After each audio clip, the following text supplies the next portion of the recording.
Hey guys, it's Monet. Welcome back to my channel. Today's video is going to be about traveling to Europe from America for $350 round trip. So let's get started. I'm going to be using Kiwi.com, and this is my favorite site when I buy tickets. Next would be Google Flights and then Expedia, but I think Kiwi has the best deals and is more up to date. So now that I know I'm on the US site in US dollars, I'm going to type in where I'm going to my starting point, which would be New York City for me. And once I get to New York City, I'm then going to pick my destination. I'm going to pick Paris, and I think this is a good starting point for people wanting to travel to Europe because prices seem to be pretty good from New York to Paris, and you will see that here in just a bit. So as you can see from below, if I wanted to go a month from today, it would be about $500 direct flight from New York to Paris. Well, I don't want to go a month from today. I would rather go, let's say, in the springtime. Looking at the price calendar, March is pretty consistent. Most days are 158 one way, and the most expensive is 277 one way, which really isn't that bad. But I'm gonna go ahead and start with the beginning of March. So let's pick March 5th. And I want to be in Europe for about 10 days, so let's go to March 15th. This brings my total round trip from New York to Paris at $353.12, which is not bad at all. I want to make sure though that this really is my best option because sometimes you're willing to be on a longer flight if that's going to save you $100 or something like that. But this looks pretty direct, and I'm going to go ahead and check the cheapest option.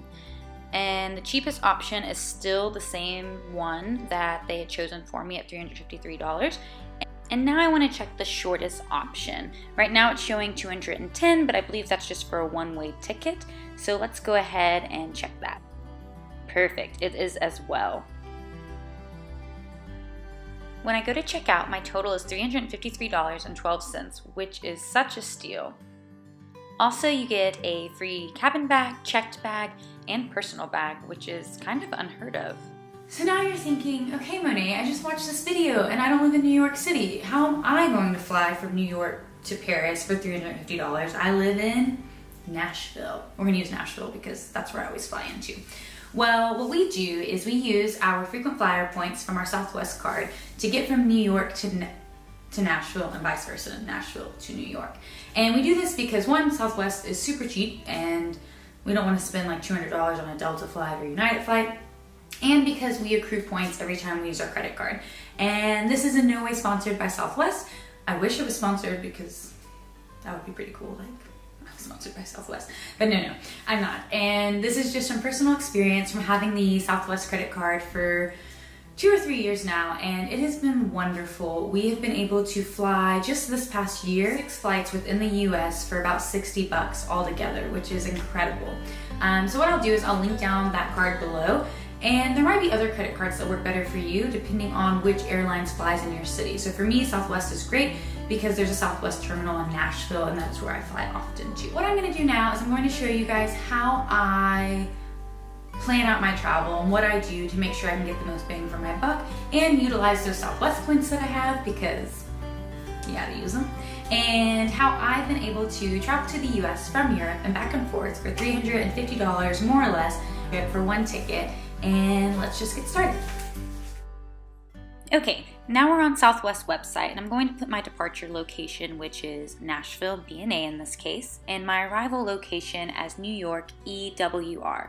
Always check the code for your airport because you don't want to make the mistake of going to the wrong airport, which thankfully I've never done, but I know it happens.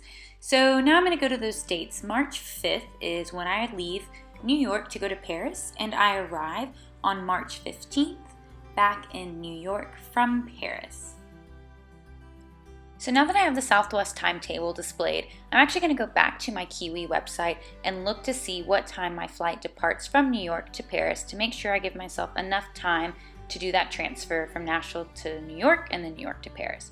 So it looks like I'm leaving at 5:30 p.m. on the 5th, so I need to make sure I arrive at least 2 hours before that flight departs, so about 3:30 p.m.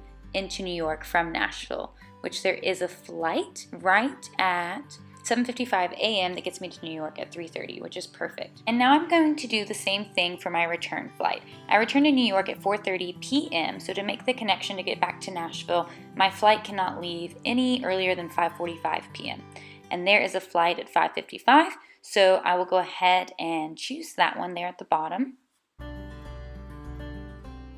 So because I selected to pay for my flight through points, I do have a few government and tax fees, which come out to be $11.20, but that is all. So a total of $11.20 for the Southwest flight from Nashville to New York, and then another $353.12 for the flight from New York to Paris for 10 days in Europe really isn't bad.